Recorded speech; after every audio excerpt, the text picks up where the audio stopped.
Let's jump into our topic of the day. I'm going to share some slides, and Randy and I are going to kind of tag team this. I'm going to very quickly go through a little bit of review, but some of you weren't even members of A Mind for All Seasons back in February when I talked about a few principles. And our topic today relates to menu planning and principle-based menu planning. So, what I'd like to do is really review a few basic principles. I'm going to go through it pretty fast. And then Randy and I are going to talk about some actual menus from assisted living communities. Because whether you're working in an assisted living community or you're planning menus for yourself, there's a lot of questions that come up in our community about how do I do that and how do I make this work and how do I make it cost effective? And I'll even share with you something that my wife created that we've used for years that makes shopping way easier at our house and it makes it more cost effective. So let's just jump in. Um, we're going to talk about just a few things about why diet even matters. There are some problems with restrictive dietary dogmas. We'll review the principles and then we'll get into menu planning. So, why does it matter? Well, one of the shortest answers is because the gut and the brain talk to each other all the time via the vagus nerve. It's a bidirectional highway, and gut health matters. And when you start digging into things like the NIH's Human Microbiome Project, and you look at the studies that have been done on the 39 trillion microorganisms living in our bodies, you find that what's going on there matters. Consider that our cells have 20,000 to 25 or 20,000 to 25,000 genes, but the microbiome probably has 100 to 500 times more. And genes are important, but the microbiome might influence our health even more than genetics. And since no two people have identical microbiomes, um, but we all have between 500 and 1,000 species of bacteria in the human body at one time, then what we're feeding those bacteria and our understanding of those bacteria in general really matters. It also matters that 90% of our serotonin is made in the gut. So, what we're feeding all of the zoo animals in the gut really does matter. And we've talked about leaky gut syndrome before. This is where there's a destruction of the tight junctions between cells in the gut. And you'll notice here over here on the right that when those junctions are destroyed, illustrated here on and labeled here on the left, when they're destroyed, then pathogens can enter the bloodstream. And so can food particles. If you're eating broccoli, well, broccoli's great. There's all sorts of benefits to eating broccoli. But let's say that you've got a leaky gut for some reason, and particles of broccoli are leaking into the bloodstream. They can't be digested there, and your body might make antibodies against that, and that leads to autoimmunity. So I love this slide because it gives you a bunch of different signs that you might have a problem with leaky gut. And we're not going to go through all of these. I just want you to see it and think about, oh, yeah, I've got some thyroid issues. We know that Hashimoto's thyroiditis, autoimmune thyroid problems, are often related to gut health issues. That's why some people do better when they cut gluten out of their diet. This is what type 3 diabetes looks like, also known as Alzheimer's disease. So, what we're eating matters. If you're eating a lot of sugar and you're developing type 2 diabetes, you're also damaging the vasculature that feeds the brain, and you're developing a lot of insulin resistance, which means it gets increasingly hard to get fuel into brain cells to be converted into energy. And we've talked before about the fact that insulin resistance is a major driver of brain inflammation. If you got brain fog, that might be driven by a problem of insulin resistance and having excess blood sugar in your brain, in your bloodstream. Insulin resistance and depression look remarkably similar when you start to kind of tease out the nuances of each and symptoms of each. So we got to be thoughtful about the sugar coming into our body. We've talked before about what our stuffing is made of. That's a term that Randy threw out, and I've loved it ever since. I've used that with groups all over this country. Because everyone knows what it is to hold a stuffed animal that's really plush versus one that's filled with beans or something. And it's not that one's better than another necessarily in terms of stuffed animals, but there's a different feel. Well, when it comes to cell membranes, there is a real balance that needs to be struck. Our cell membranes have to have properties of both rigidity and flexibility. Rigidity to give the cell its structure and shape and to keep certain things out. And you have to have flexibility to let things in. Omega-3 fatty acids here, illustrated in blue, are more flexible, and omega-6s are more rigid. Well, ideally, we'd have about a 1-to-1 ratio. And the research shows you want to have a 4-to-1 or lower ratio of omega-6 to omega-3. That's why, for those of you participating in the enhanced protocol or supporting people doing that, we actually measure that ratio. It matters. But most Americans have 10 to 20 times more omega-6 than omega-3. Well, that influences your big fat head. A lot of the brain is just a ball of fat. DHA is what makes up about 30% of the structure of a neuron. So if you don't have a good supply of DHA, you're not going to do as well. And EPA seems to be especially important in the gut, and that can affect things like our mood. All of those fatty acids, those omega-3 fatty acids, are anti-inflammatory. Now, I threw in an interesting, fairly recent paper published February 2025 looking at the role of vitamin D and fatty acids in psychiatric health. Look at this quote here that omega-3 fatty acids, particularly EPA and DHA, exhibit anti-inflammatory properties. They optimize serotonergic transmission. In other words, they make it easier to transport serotonin. And part of what this research was showing is that affects memory. They go on. It also stabilizes neuronal membranes. Clinical evidence suggests that supplementation with these nutrients can significantly reduce depressive symptoms, particularly in patients with comorbid nutritional deficiencies. And if you read this paper, what you start seeing is that one reason that omega-3 fatty acids might positively impact mood is that they impact serotonin production and the sensitivity of receptors on brain cells to serotonin. So lots of reasons to use high quality triglyceride-based fish oils, as well as eating good fatty fish like salmon and mackerel and anchovies and those smash fish that we talk about here sometimes in our community. Now, people get really hung up on dietary dogmas. And sometimes we hear concerns from assisted living or skilled nursing operators about, well, how am I going to deal with these specialized diets? And we're going to try to cut through some of that clutter. But there are problems with some of these dietary dogmas because they can be unsustainable long term. They don't always balance strengths and weaknesses. There are certain strengths to a ketogenic diet. There are also some weak sides that have to be acknowledged. There are strengths to a vegan or vegetarian diet. There are some real weaknesses with that too. And the same could be said of a lot of these different dietary dogmas that are out there. And they don't work for everyone.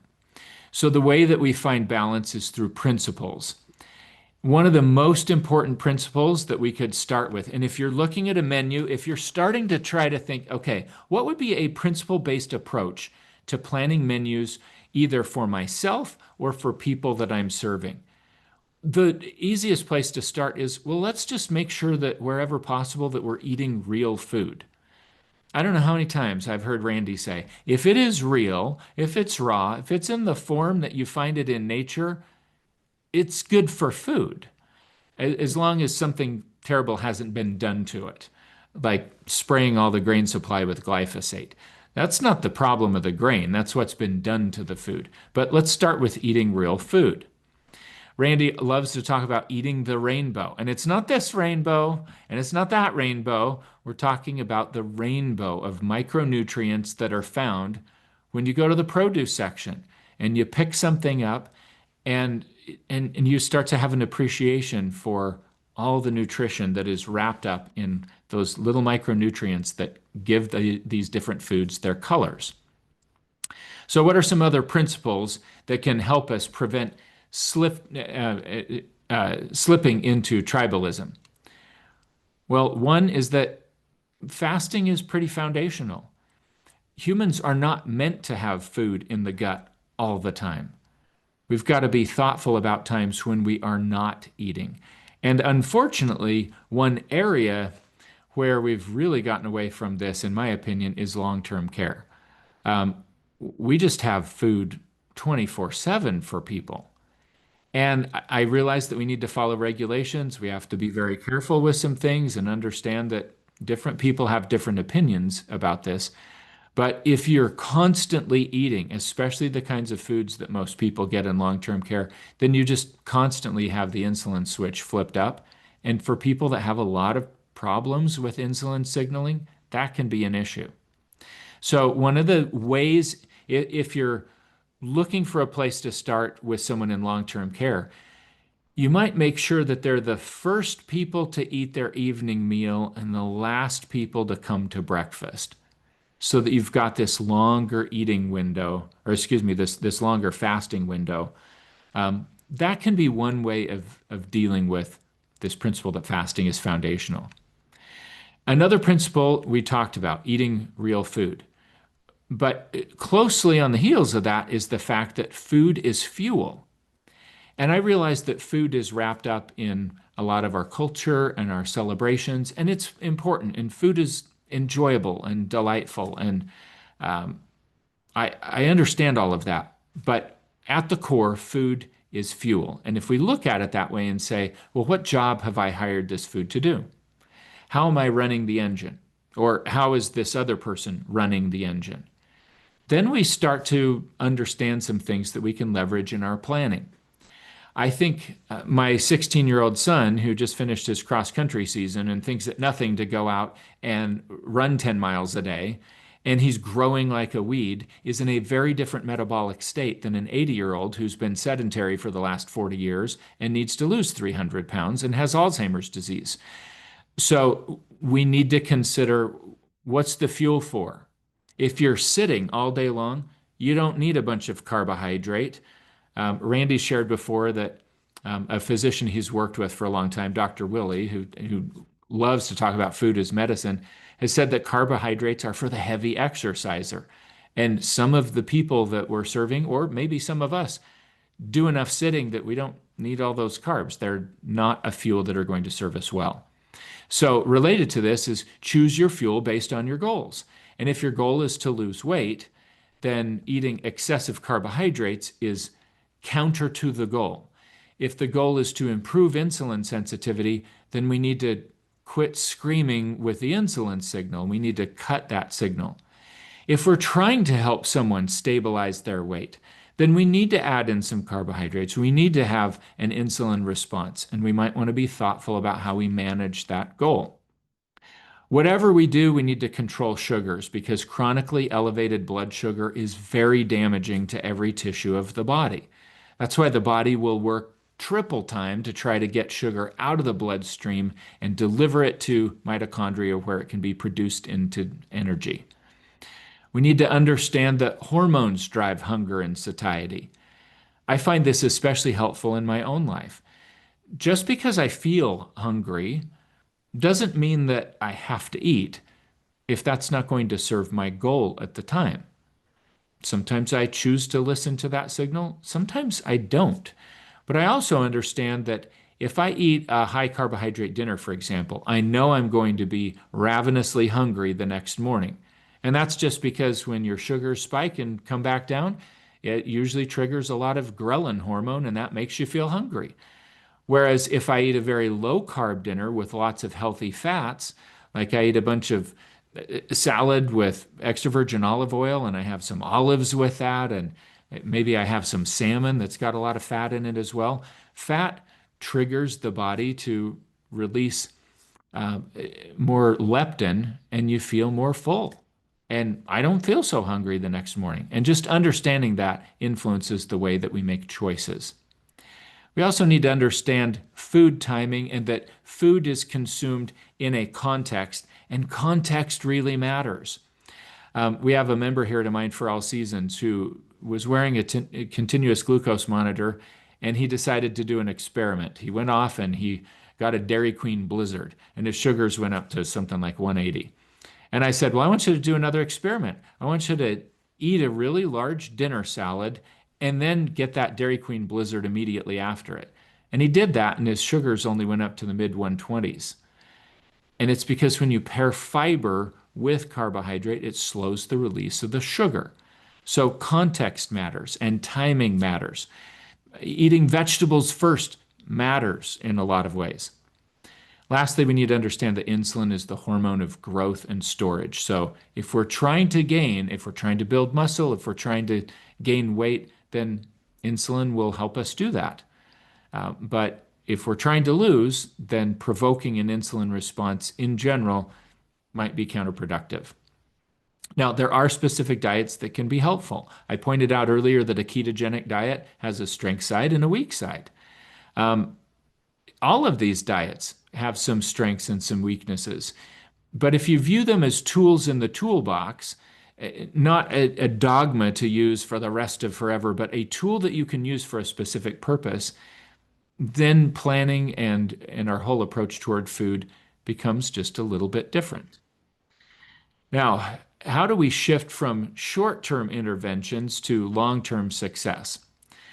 I have loved this quote ever since I read it in Dr. Robert Lustig's book, Metabolical. That's a pretty dense book. If you're wanting to take a deep dive on metabolic health, that's a great book. It'll take you a little while to get through it. At least it did me. But he says, feed the gut, protect the liver. And to him, what that means is cut out high fructose corn syrup and other sources of excessive fructose because that damages the liver. And as far as feeding the gut, eat the rainbow. Make sure that you're feeding all those bacteria in the gut a lot of plant fibers because that's what they live on. So, what do we do to promote muscle mass, to help maintain strength as we age, to make sure that we're prioritizing protein, we're getting enough healthy fats, we're getting enough of the rainbow of food choices that the gut is healthy? Part of how we do that is we fuel the body based on goals. And we've talked a little bit about that, but we're going to give some examples here, so I won't spend a lot of time lingering on that. The last thing I'd mention is just avoid white knuckle attempts and toxic perfectionism, especially if you're trying to change menus in a long-term care setting. This isn't going to happen overnight. And it doesn't have to make real progress. A few steps in the right direction often can pay really big dividends. And we just want to encourage you to take some steps and to keep on going and continually asking, how could I be just a little bit better at this? And over time, you will get a lot better. So, what does meal planning as a strategy look like? There are a few things to point out here. And some of these things I share because of conversations that I've had with some of you. Some people in our AMFAS community here participate in our person-centered review program for long-term care professionals. And I've had some people say, yeah, our chef doesn't really use a lot of meal planning. They kind of go week to week. But what do you think about that? Well, I honestly think, having run assisted living and memory care communities for 16 years, that there's a lot of cost savings and a lot of quality and a lot of ease ultimately that comes from setting up a 4, 6, 8, even 12-week menu cycle. Better planning up front often equals a cost savings and greater success in the long run. So if you're not doing some meal planning, I'd encourage you to do that. Now, I actually believe that the same thing is true in our own homes. And I realize not everybody's going to want to do this, but my wife has worked really hard for years now to come up with a menu cycle. She's paid attention to the meals that go over really well in our family and meals that are easily modifiable, because my wife and I do better on a lower carbohydrate kind of approach. She actually tries to trend into ketosis most of the time. I don't do that as much in the evenings. And my children are, at least the two that are left at home, they're growing and they need some carbohydrates. They need a little bit different approach. And so she looks for meals where she can make a quick tweak, and most of the meal is the same for all of us, but with a little bit of an adjustment, it also fits what I want and what she wants. You might consider doing at least a 4 to 8 week cycle. Having a shopping pick list can make it a lot easier when you're trying to plan a trip to the store. And one of the things that gets people in trouble is having a bunch of stuff on the pantry shelf that probably doesn't even belong there because it's not real food. I was talking to one of our members just a few days ago in a one-on-one coaching session, and I asked her what was helping her because her A1C had come down. She'd lost a little bit of weight. She was feeling better. And she said, well, Eric, when I'm feeling tempted, when I'm in a state where I know that if I eat a little bit of sugar, I'm going to eat a lot of sugar. It's going to go crazy. When I'm in that state, I ask my daughter to go shopping for me. I just don't even go to the store because I know in that state when I'm at the store, I'm going to put stuff in my cart that shouldn't be there. And by not having it on the shelf and by enlisting the aid of my family, I do better, she said. I thought that was a great solution. I really applaud her for her efforts. We also need, as part of a strategy, to know how to leverage principles when you and I are eating out. What happens when you're traveling? What happens when you go to a restaurant? If we can understand some principles and have a strategy for times like that, we're going to have more success. It might not be 1,000% perfect, but we'll have more success. So this is the spreadsheet that my wife created for trips to Costco. And obviously, it doesn't have every Costco product here. And there's a lot of stuff that we may or may not get with any real frequency. But if there's something that we've used at some point, she's put it on this spreadsheet. And when she looks over the menu plan, she's got this cycle that she put together. And all she has to do is go through the pantry and just check boxes about what we're running low on. And that's it. And then we got a shopping list. And she divided it by sections. So when we're in the produce section, everything is organized there. And man, earlier in our marriage, we would just try to write out a list and we'd have things not grouped by section. And we would find ourselves at a store going to one area, getting something on the list, not realizing that something else was in that same section and it was in a different part of the store. And man, we can get in and out of the store so fast because we have this. And I'm not saying everybody should use it. I'm just sharing something that might be helpful. And if you're running a small assisted living community, we've got a lot of people in our community that run fairly small homes. They might be doing some of the shopping for themselves. Not everybody has the Cisco truck pulling up out back delivering. Sometimes people are actually going to Costco and loading up. If that's you and you don't have a tool like this, and it would be helpful, boy, send us an email at info@mindforallseasons.com and I'll share this and you can expand it and modify it and do whatever. But hopefully it inspires something that's helpful for you. She also made one for the regular grocery store. And there are some things on this list that show up almost every week. We usually go to the store once a week because we get a lot of fresh stuff and it only lasts so long.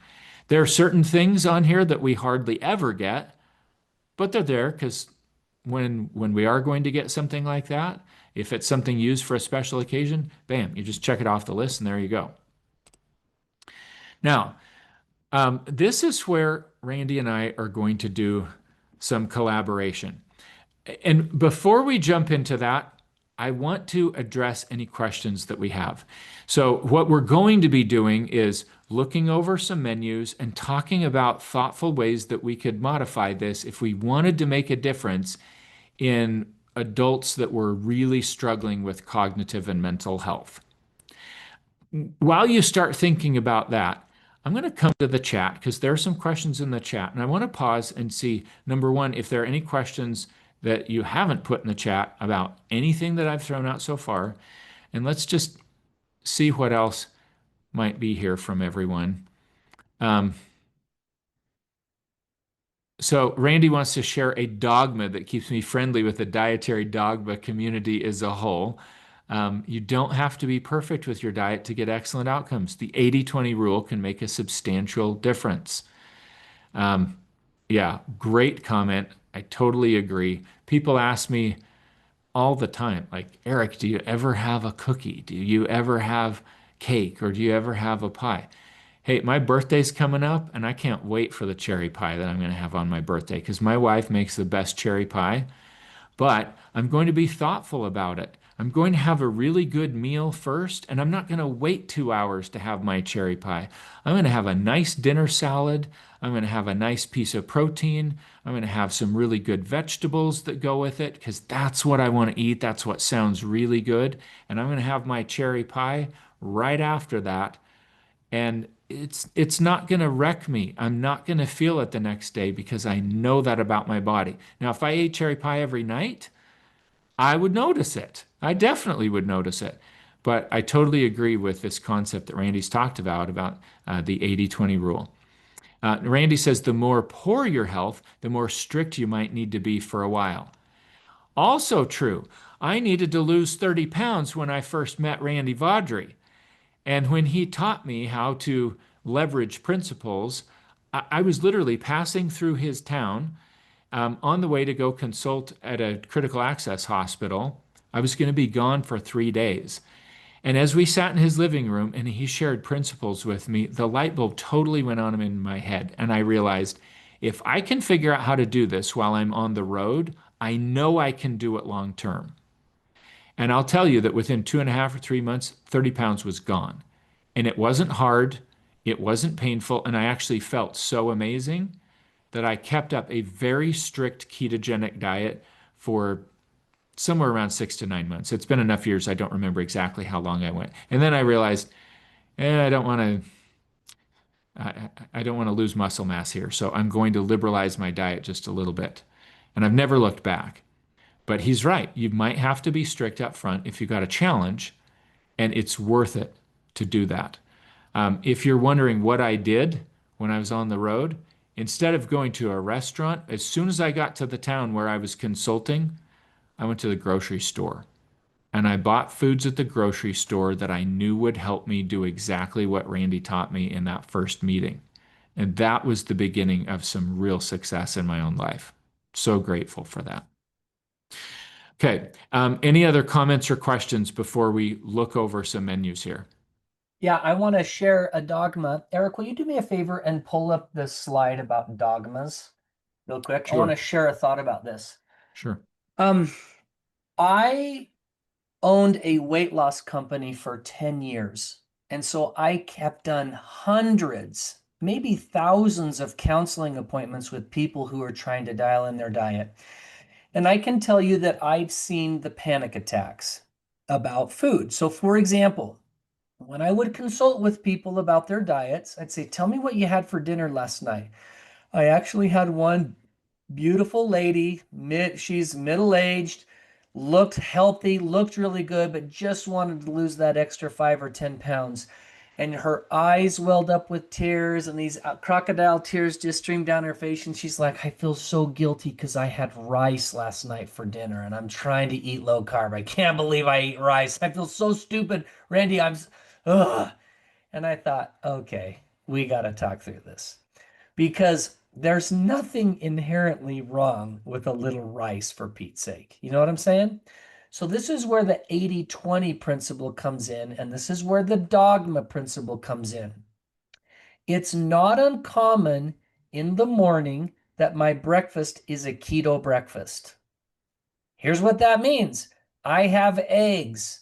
I cook them in butter and I put some melted cheddar cheese on them and they taste amazing and I have a big serving of it. That is keto. And then at lunchtime, I have a low carb diet. I'll have a nice dinner salad with some chicken in it. That's kind of a low carb diet. Maybe at dinner time when I come home, my wife says, "Randy, will you cook some steaks on the barbecue?" And I cook a nice big steak on the barbecue. And when I eat it, I might have a little bit of broccoli. And that's kind of more like a carnivore keto style diet. So that day, I shifted dogmas 3 different times based on my meal. Other days, I wake up and I'm going to the gym and I'm going to have leg day. I'm going to do heavy exercises. So I wake up and I have a little bit of carbohydrate before I go to the gym to fuel my body.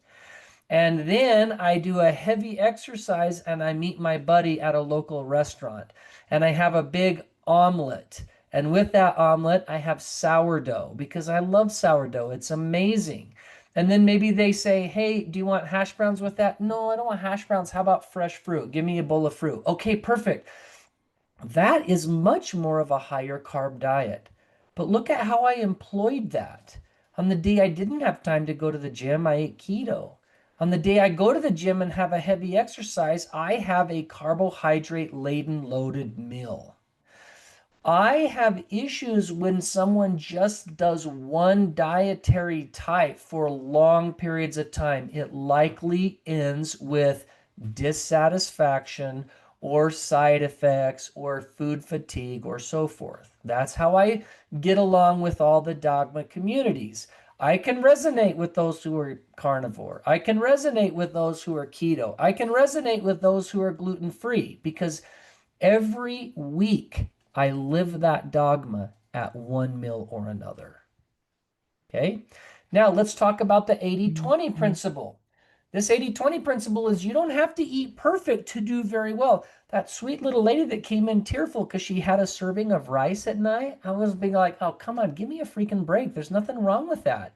That's okay for you to do. That gives you a break emotionally. You need that. I counseled with someone this week who is a diabetic and whose blood sugar was their A1C is 8. The 80/20 principle probably isn't going to work very well for them. They already have overdone it on carbohydrates and they're not physically active enough to manage good health with an A1C of 8. That individual needs to be much more slanted. 80% of their diet needs to be low carb. And when they have their carbohydrates, it should be associated with exercise. Okay? Those are examples I wanted to give you. What about if you're struggling with wicked irritable bowel? I wrote a roadmap today for an individual who has acid reflux. Their esophagus has been shrunk to a point they actually had to send a catheter in and dilate the esophagus, and they have a whole history of complex GI problems. That individual probably needs to be gluten free or dairy free or inflammatory food free for a period of time to let the gut settle down. So, this is how we take the principles that Eric talked and apply them to an individual setting. So, I felt like those things came to mind as Eric was talking, and I wanted to share them. Eric, back to you. Why don't you lead the discussion about how we could make some food substitutions? Thank you. So, one of the things that I think would help anybody is to learn how to look at a menu and identify different macronutrient groups and understand what's the fuel source going on here. Basically, when we're talking macronutrients, we're talking about protein, we're talking about fat, we're talking about carbohydrate. And carbohydrates break down to sugar. And that doesn't mean that they're bad. Hopefully, you're getting that sense. The question is, what is your goal? What are we trying to accomplish here? And in general, if we're going to write a menu for people living in an assisted living or a memory care or skilled nursing, in general, they're there for a reason, and usually it has to do with poor metabolic health. One way or another, they have conditions driven by poor metabolic health.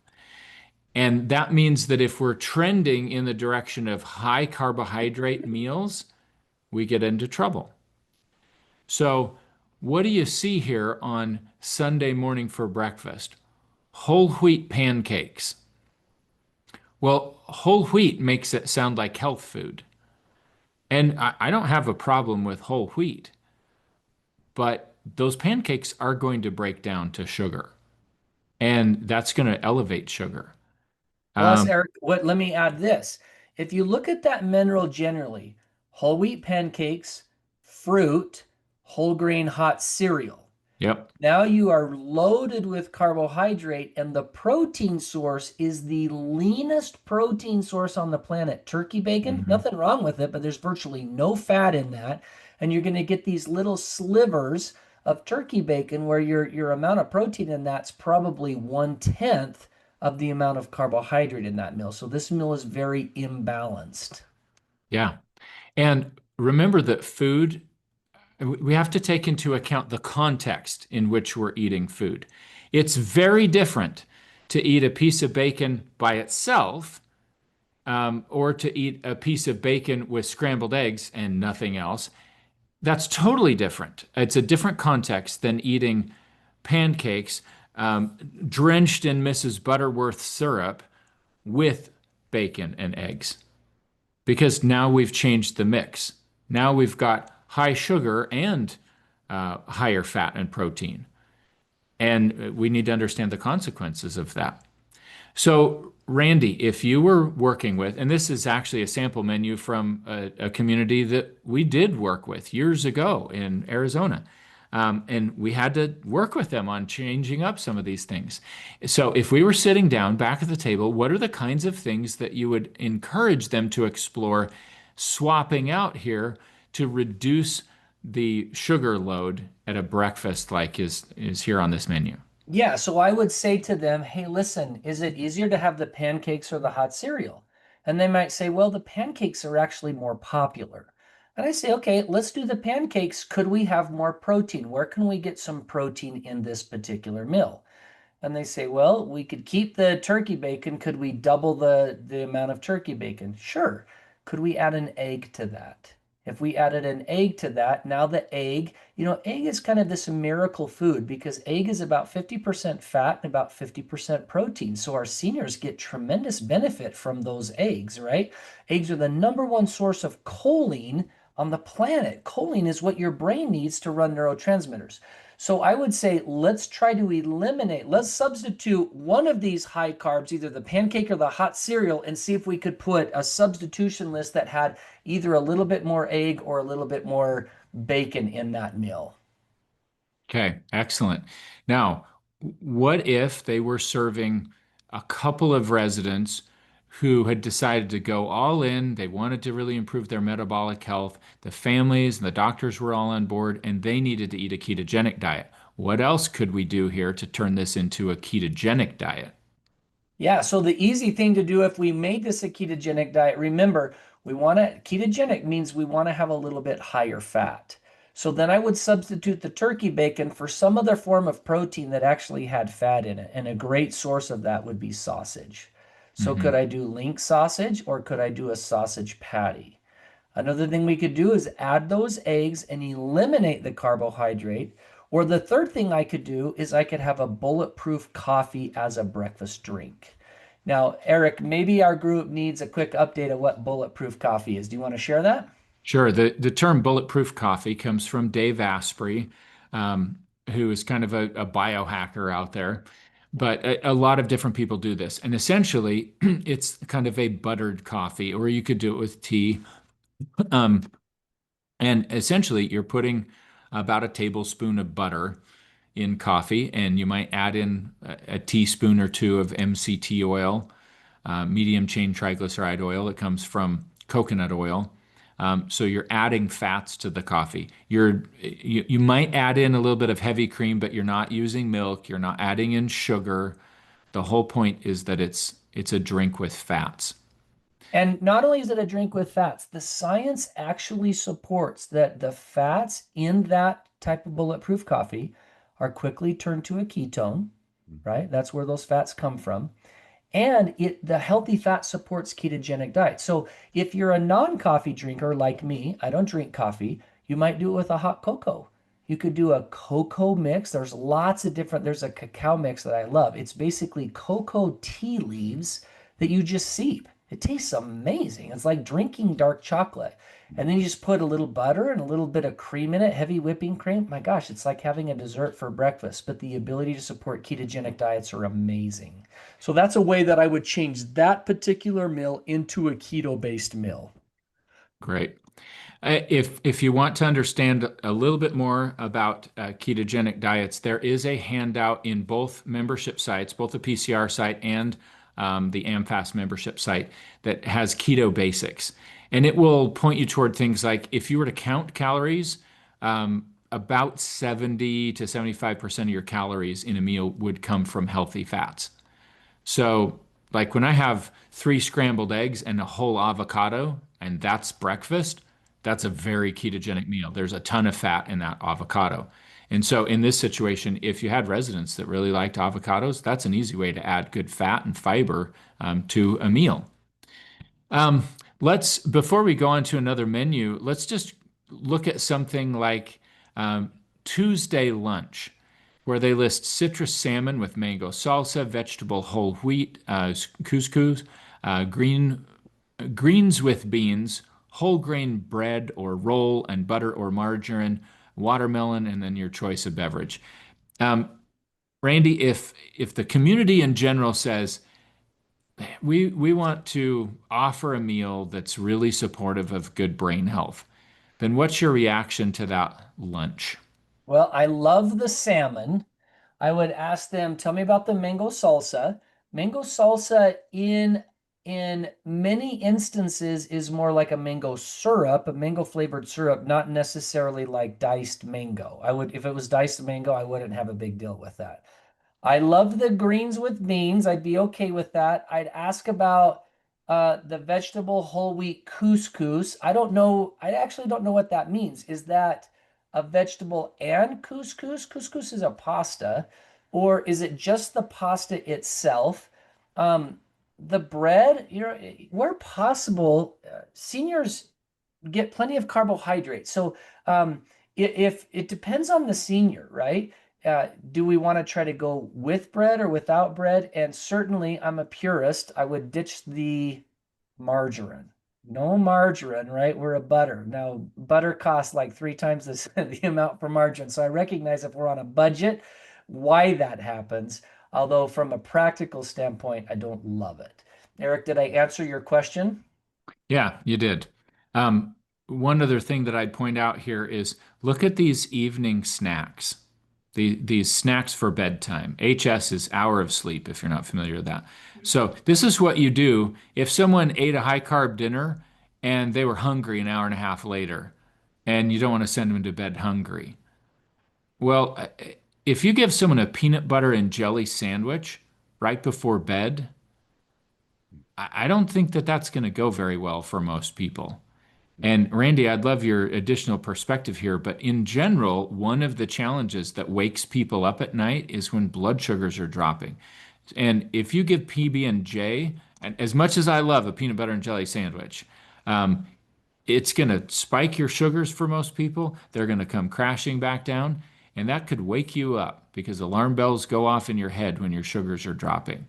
And it's something I've seen many times in long-term care where people are waking up in the middle of the night, they're agitated, they're irritated, maybe even behaving in aggressive ways, and it could be a low blood sugar episode.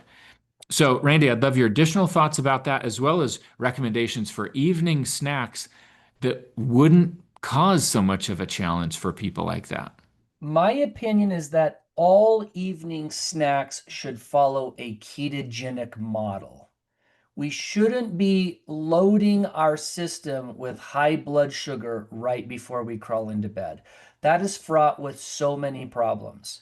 I have long believed that sundowning episodes in seniors living in an assisted living center is can be directly tied to either high blood sugar or low blood sugar in the evening.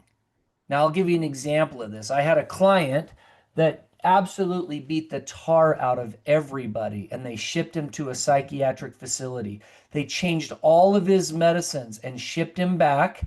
And as soon as he got back, he did the exact same thing. So, this big, expensive psychiatric hospitalization to control him didn't do squat. And do you know why?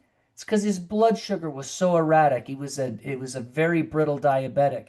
And the community completely was lost on the fact that when his blood sugars got really high or dropped really low, he was uncontrollable. So, for that reason, nighttime snacks should follow keto. What is that? How about a piece of string cheese? How about cottage cheese? Well, if they don't like dairy, how about lunch meat? How about just a protein in general? I like peanut butter. When some families say, well, what about an apple with peanut butter? Yeah, we could do that. An apple with peanut butter really slows that sugar load, like Eric talked about. When you combine a something with carbohydrate with a protein or a fat or a fiber, it changes it. But if you look at those Snacks at the bottom, pears, high blood sugar. Tuna salad sandwich, that would actually be pretty decent. Just ditch the bread, just do tuna salad. How about fresh fruit wedges with dip? What type of dip is that? Is that caramel? Probably not great. Fresh fruit, you need to combine a protein or a fat with it. Peaches and pears, super high. Most peaches and pears in assisted living center are canned. When they're canned, think of that juice. It's just like drinking syrup. It's very, very sweet. Peanut butter and jelly sandwich, how about just the peanut butter? Just do a big scoop of peanut butter. Cinnamon and applesauce, probably not a great thing for seniors. Apricots, are they dried apricots? How do we get them? Is it fresh? Just combine it with a protein. So I hope that answers the question. We want high protein, high fat, low carbohydrate in the moments before we go to bed. Yeah, thank you. One of the other things that I see is that most communities have dessert at multiple meals. And we'll get to you in just a second here, Matt. Thanks. But especially at dinner time, you see people having cookies and ice cream and other things at dinner time. And I would think, and Randy, I'd love your opinion on this as well. If we're going to serve dessert to someone, it's probably better to do it earlier in the day, right before they go to the activity room for the exercise program, and don't give them the dessert at night when it's going to spike the sugars, to your earlier point. Yes, and what I would add to this is context really matters. We can really encourage people to change their diet when they're proactively engaged with us and want to do better. When you have someone who doesn't care about their physical health, their diabetes, their brain health, and every night they're just asking you for double chocolate cake, it's actually quite difficult. So much of our conversation is how can we manage this in individuals who are motivated and who have a desire to participate in improving their health? That's when these principles apply. When they don't want to participate in their health, you probably shouldn't just serve chocolate cake to everybody at that dinner meal, right? You have some control over that as the executive director or menu director at assisted living. Yeah, great point. Notice here that there's a green smoothie as a morning snack. That's actually one of the things that this community started doing that was really impactful. They showed that you could put a lot of dark leafy greens in a blender. You could use some coconut water or another liquid base. You could flavor it with blackberries and raspberries and strawberries. Maybe even put a little collagen peptide powder or something in it. There are different things that you can do to that to give them a lot of micronutrients. And they proved that older adults will drink that and enjoy it, and that was a good snack for them. So I think that's a win on this menu. Um, Matt, you had a comment or question. Yeah. I want to throw out something. This has been so helpful for me, and I think it'll help a lot of people here too. Sometimes after I finish a meal, I'm still hungry. I might have my salmon soup and a bunch of spinach salad, and it was great, and I'm happy I ate that good food. And it's like I'm still hungry. Years ago, before I was part of this tribe, that would mean a bowl of ice cream. That's how I'd finish it off. But these days, I always keep a bag of decaf coffee. In fact, I always make sure it's organic decaf, so I know it wasn't created with any chemicals, the decaffeination process. And I'll have a bulletproof decaf coffee after lunch or sometimes after dinner, and it is amazing. It's filling, it's satiating, it's creamy and rich and good. It's like you're having dessert. It's the next best thing to ice cream, but then I'm full. So there's a suggestion for a very healthy dessert that is a high fat, and I'm very sensitive to caffeine. These have never, I know there's speculation, there's some caffeine in it. Never been a problem for me. I'm quite sensitive to caffeine. So I want Matt, to I share want that. to add to that in the weight loss world, and this also really works like what Matt said. If you are one that gets the munchies, you finish dinner and you're physically full, but God, you just got that sweet taste in your mouth and you just want to That's keep me. putting stuff in your mouth. Take a large glass of Metamucil. Hmm. Now, let me tell you why. Or Metamucil, Benefiber, because it yeah, doesn't taste so bad. well, Metamucil is sweet. Metamucil either comes in an orange or kind of a fruity flavor, and it's a psyllium husk fiber. And so you have to take a big heaping teaspoon and put it in an 8-ounce glass of water and stir it up, and you got to drink it before it turns into wallpaper paste because it just gets thick. But when you do that, it will turn pasty in your stomach and you will instantly feel full Mm. and you will have had something sweet. It is remarkable. This was a trick that we used with our weight loss clients all the time. When people would hear me say it, they would roll their eyes and say, "Oh my gosh, he's lost his mind. The guy's crazy." And then they would come back and they'd say, "I cannot tell you how helpful that was to get rid of my sugar cravings to have a large glass of Metamucil." That's I'm laying down the gauntlet and inviting you all to take the Randy Vawdrey Metamucil challenge. It'll change the way you feel munchies at night, much like Matt's decaf bulletproof coffee. Thanks, Randy. All right, we're running over a little bit here because we had such a wonky start with our technology problem. So we understand if people have to jump off. We're going to finish this out so that we have a good recording. But I want you to just look at this menu. I just pulled this randomly off the internet. This is just a sample menu from an assisted living community somewhere in the United States. And if you're looking at macronutrient groups, notice how you see cold cereal, that's sugar. And if it's cold cereal, like regular cold cereals that you get at the cold cereal aisle, it's some of the worst stuff I think that we could possibly be eating. Egg of choice, that's great. Banana, it's real food. So that's moving in the right direction. But then you see 100% juice, and people have been conditioned that, oh, it's 100% juice. That sounds super healthy. Usually, those juices have as much or more sugar in them as a can of soda. Would you give someone a can of Coke every morning? I know some people actually do that. Actually, a lot of people do that. But that is not health food. Um, and just because it's whole grain toast doesn't mean that it's not going to jack your sugars up. So as far as the macronutrients here, there's a really heavy emphasis on carbohydrate. Um, if you go through and start looking at it, then most people will start saying, okay, well, how do I just build a menu? So what I want to talk about as we wrap up here is to have a little discussion, just a brief one, but about if you were to start writing a menu for yourself or for people that you're serving, what would be the basic things that you could fill in that are going to consistently work for everybody? And then there are nuanced choices that you could make here and there. So one of the things that we know that we need to start with, if I had a blank sheet of paper and I was trying to craft a menu for a community or for myself, we know that we need to prioritize protein, especially for older adults, because sarcopenia is a real problem. That's losing muscle mass.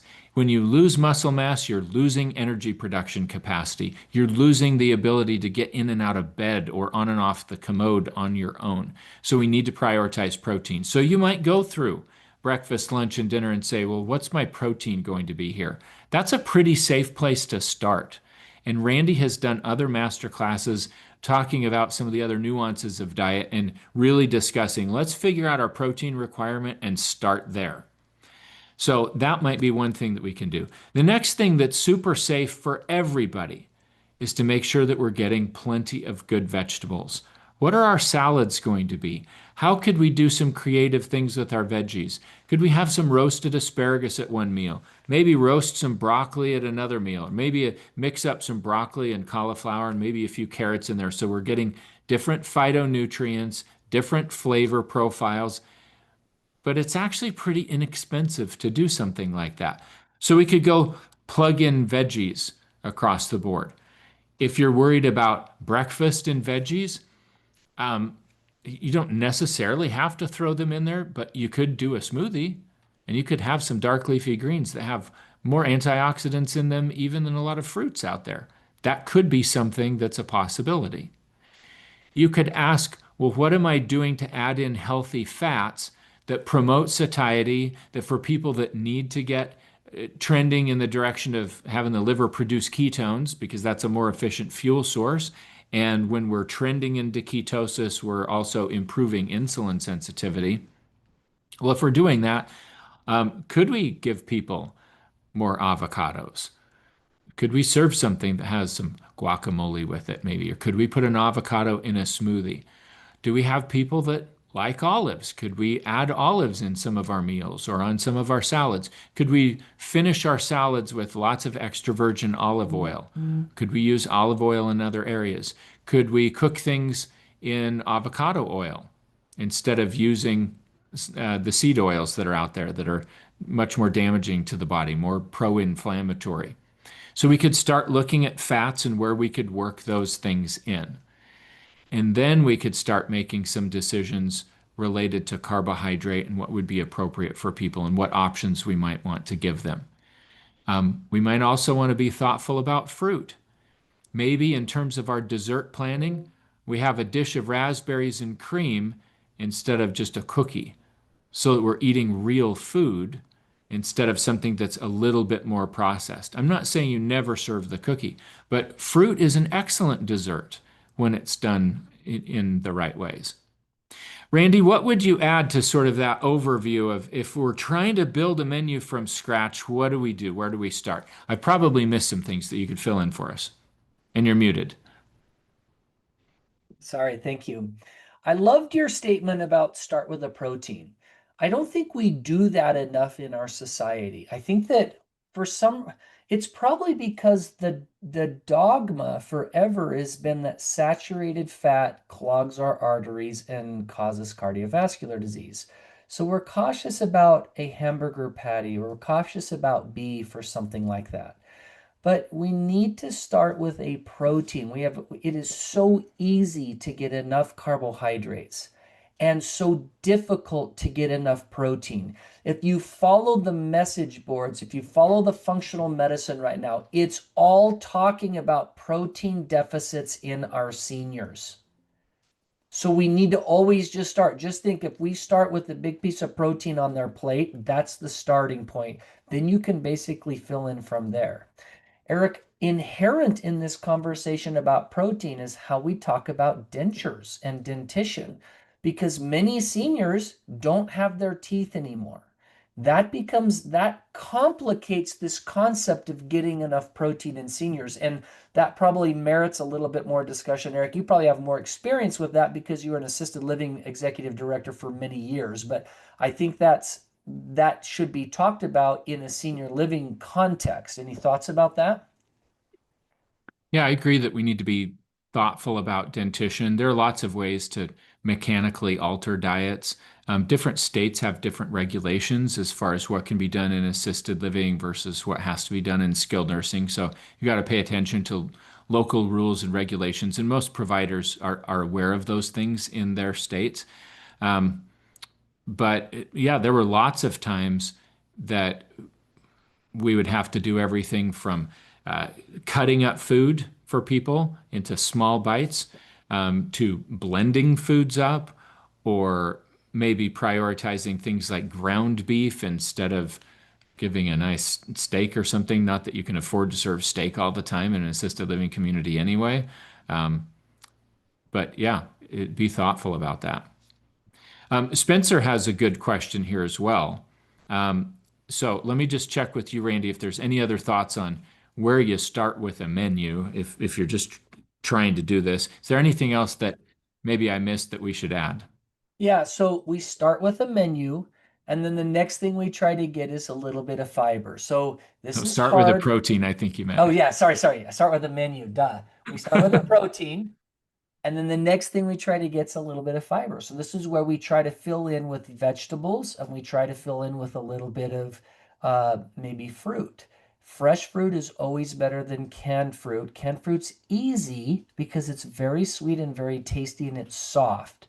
The problem is it's just lost a lot of its nutritional value when it's that processed. Okay, so those are the two goals. Start with a protein, then add some leafy greens or some vegetables or some fruit. And then the last one is that's when you add your fiber. That's when we go to maybe a little bit of mashed potato or baked potato. Maybe we go to a little bit of rice. Maybe you have a slice of bread or something like that. But I think that if we start with the end in mind of how we build a menu, we get so much further ahead than when we just start with a huge plate of pasta, right? Because pasta's cheaper, I get it, but it has a tendency to not help us reach our goals as best possible. Hmm. Thank you. So Spencer brought up the question of, is there anything that we could do in working with Grove Menus? Anything to ask them about? Grove Menus is one of the largest providers of menus. Um, and yes, I've worked with them. I actually know the lady that founded Grove Menus. So one of the challenges in the dietetics world, just to be candid, is that a lot of dietitians have been taught that you have to serve um, bread or some carbohydrate at every meal, or it's not a balanced meal. And I don't agree with that, because if you're fueling people based on goals, and if you're making decisions based on their health, then if someone is a raging type 2 diabetic, it might not be helpful to try to feed them exactly what you would feed someone that doesn't have a lot of metabolic problems. One of the goals overall is metabolic flexibility, and if they've broken that flexibility, and if they're kind of stuck, you might have to use a little bit more of an extreme approach. Um, and so it might be thoughtful to talk to a group like Grove Menus and say, hey, we've got some residents that have real serious problems with insulin sensitivity, and we need to produce some menus that don't have so much carbohydrate in it. And here are some of the kinds of things that we're looking to do. And you can talk about the sorts of things that we've discussed here in this masterclass and see what their reaction is. Now, I will tell you that there are groups out there, like Thomas Cuisine is one that I know the CEO of Thomas Cuisine, Allison Pat, great lady. They have been helping assisted living and skilled nursing providers for many years learn how to use real food, how to source it, how to use food as medicine. Um, they've partnered with a physician at George Washington University who created the country's first culinary medicine program that's now taught at 30 medical schools around the country. And they're big believers in really shifting away from excessive carbohydrate and just throwing lots of high fructose corn syrup and other ingredients that are harming people.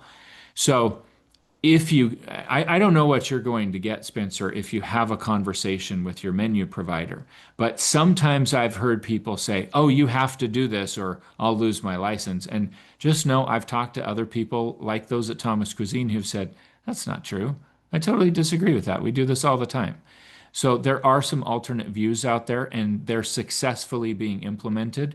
And if you're armed with that knowledge, then I wouldn't use that as a battering ram. It's just more knowledge to recognize, hey, we could have a thoughtful conversation about this and see if we can make some moves in the right direction. Randy, do you have any other thoughts about having a conversation with a menu provider? I know this isn't your first rodeo either. You've run into. Yeah. Oftentimes, Spencer, the manufacturer's menus for assisted living centers will default to the rules and regulations of the state. They will say, we will not give you a menu that deviates from the recommended menus. Now, think of that for a minute. These are the same regulations that produced the food guide pyramid for 50 years and told us this is the healthiest way to eat. And we all know that that's bogus, right? So if you get a menu that follows the rules and regulations, you're oftentimes not going to see low carb menus. You're not going to see menus that don't have this balanced deficit like Eric talked about. There's bread at every meal, there's pasta at every meal, there's a lot of carbohydrates. Food Guide Pyramid actually recommended the standard American diet be 70% carbohydrate. And the only thing that got us was diabetes, right? So we have to be aware of that. So what ends up happening is oftentimes I encourage people follow the menus. And then if you have individuals where you're working very hard to try to help them improve their brain function and improve their diabetes, improve other things, we might sit down with them and serve them, hey, we're going to start with your protein. Let me help you. Sometimes I've heard of there's tables where people help them eat. Well, when we give them bites of food, we're going to start by giving them bites of their protein first. So I think there's ways to kind of accommodate the rules that base menu creation, followed by how we accommodate individuals that are having those specific struggles that we're working through.